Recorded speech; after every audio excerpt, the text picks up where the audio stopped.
ಹಿಂದಿನ ಕಾಲದ ರಾಜಕಾರಣ ಮತ್ತು ಇಂದಿನ ರಾಜಕಾರಣವನ್ನ ತುಲನೆ ಮಾಡುವುದು, ವಿಮರ್ಶೆ ಮಾಡುವುದು ಸುಲಭದ ಮಾತಲ್ಲ. ಆದರೂ ಇಂದು ರಾಜಕಾರಣ ನಿಂತ ನೀರಾಗದೆ ನಿರಂತರ ಹರಿಯುತ್ತಿರಬೇಕು. ಸಾಹಿತ್ಯ ಸದಾ ಸಿಡಿದೇಳುತ್ತಿರಬೇಕು.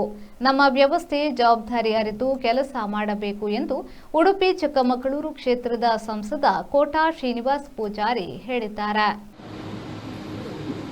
ಸಾಹಿತ್ಯದ ಕಾರ್ಯಕ್ರಮದಲ್ಲಿ ಶುದ್ಧ ರಾಜಕಾರಣಿಯ ಪ್ರವೇಶ ಅಪರಾಧ ಅಂತ ಹೇಳೋದು ನಿಮಗಿರೋಷ್ಟು ನನಗೆ ಕೂಡ ಇದೆ.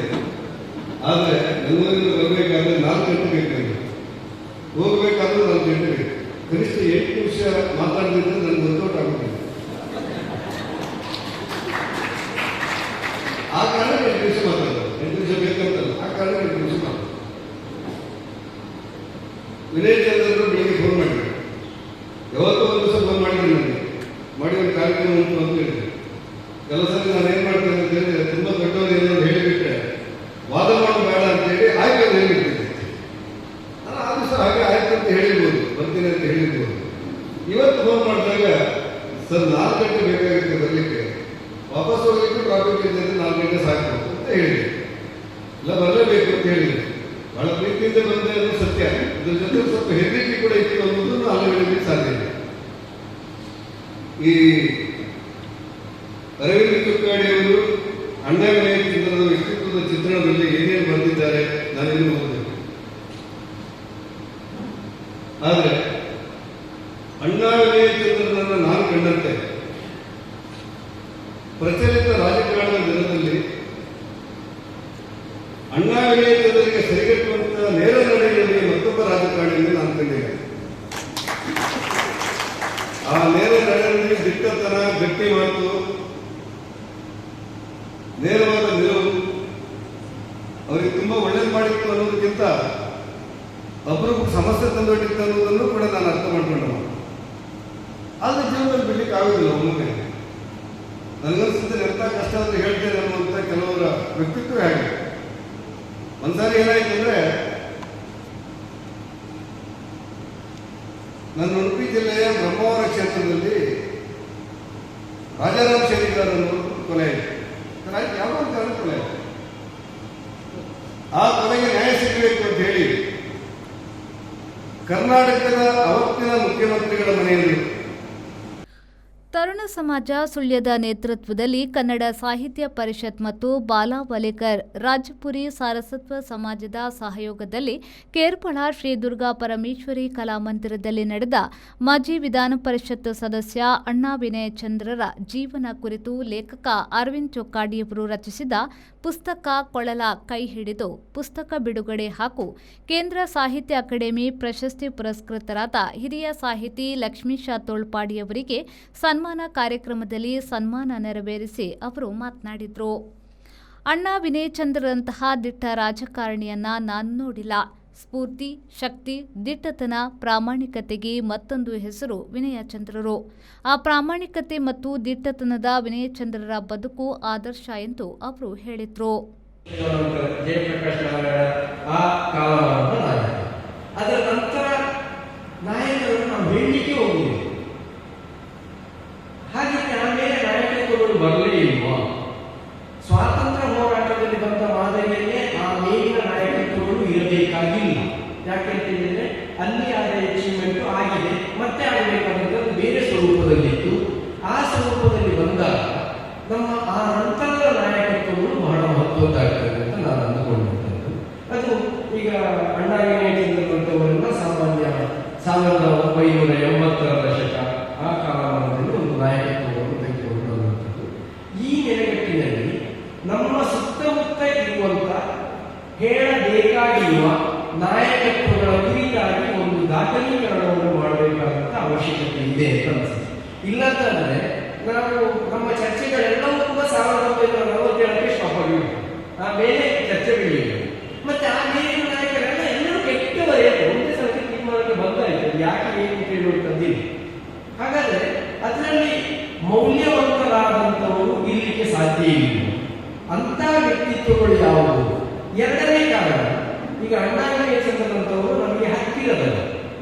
ಸ್ವಾತಂತ್ರ್ಯ ಪುಸ್ತಕ ಬಿಡುಗಡೆ ಮಾಡಿದ ಪದ್ಮಶ್ರೀ ಪುರಸ್ಕೃತರಾದ ಗಿರೀಶ್ ಭಾರದ್ವಾಜ್ ಅವರು ಮಾತನಾಡಿ, ಅಣ್ಣಾ ವಿನಯಚಂದ್ರರು ತತ್ವಗಳನ್ನು, ಮೌಲ್ಯಗಳನ್ನು ಜೀವನದಲ್ಲಿ ಗಟ್ಟಿಯಾಗಿ ಅಳವಡಿಸಿಕೊಂಡು ಮಾನವ ಜನಾಂಗವನ್ನು ಒಟ್ಟಾಗಿಸಲು ಪ್ರಯತ್ನಿಸಿದವರು ಎಂದರು.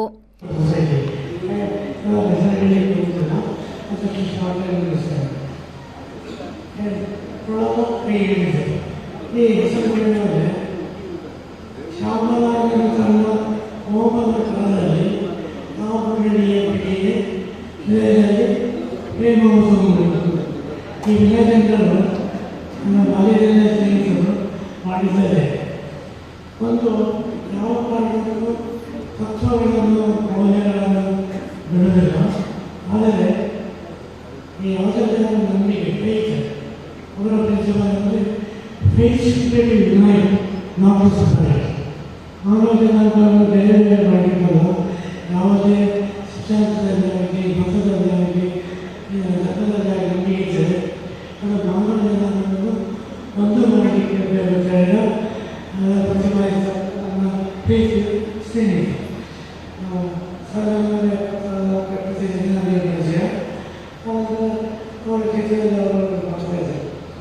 ಶಾಸಕಿ ಭಾಗೀರಥಿ ಮುರಳಿ ಅವರು ಮಾತನಾಡಿ, ಹಿರಿಯರ ಮಾರ್ಗದರ್ಶಕರಾದ ಅಣ್ಣಾ ವಿನಯಚಂದ್ರ ಅವರ ಬದುಕು ನಮ್ಮ ಸಮಾಜಕ್ಕೆ ನೀಡಿದ ಕೊಡುಗೆ ಯುವ ಜನಾಂಗಕ್ಕೆ ಆದರ್ಶ ಮತ್ತು ಸಮಾಜಕ್ಕೆ ಮಾದರಿ ಎಂದು ಹೇಳಿದರು.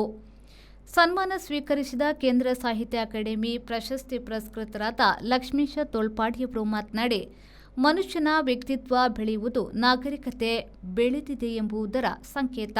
ಆದರೆ ಈಗ ನಮ್ಮ ಅಭಿವೃದ್ಧಿ ಸೂಚ್ಯಂಕದಲ್ಲಿ ಮನುಷ್ಯನ ವ್ಯಕ್ತಿತ್ವದ ಅಭಿವೃದ್ಧಿಯ ಸೂಚ್ಯಂಕ ಸೇರಿದೆ ಎಂಬ ಸಂದೇಹ ಇದೆ ಎಂದು ಹೇಳಿದರು.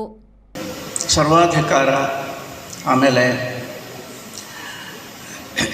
ವಾಕ್ ಸ್ವಾತಂತ್ರ್ಯದ ಹರಣ, ಮಾಧ್ಯಮ ಸ್ವಾತಂತ್ರ್ಯದ ಮೇಲೆ ಹೇರಿಕೆಗಳು, ಅವರು ಹೇಳಿದಾಗೆ ಕೇಳಬೇಕು ಅಂತ ಇತ್ಯಾದಿಗಳೆಲ್ಲ ಒಟ್ಟಿನ ಮೇಲೆ ನಾಗರಿಕ ಸ್ವಾತಂತ್ರ್ಯದ ಹರಣವಾದದ್ದರ ವಿರೋಧವಾಗಿ ನಾವು ಮಾಡಿದ ಹೋರಾಟ. 5 ತಿಂಗಳು ಜೈಲುವಾಸ ನನಗಾಯಿತು. ನನಗೆ ಮಾತ್ರ ಅಲ್ಲ, ಭಾಳ ಜನರಿಗೆ ಆಯಿತು. ನಾವು ಒಂದು ಚುಂಬುಡಿ ಲೆಕ್ಕದವರಾದ್ದರಿಂದ ನಮಗೆ ಮೀಸ ಹಾಕಲಿಲ್ಲ.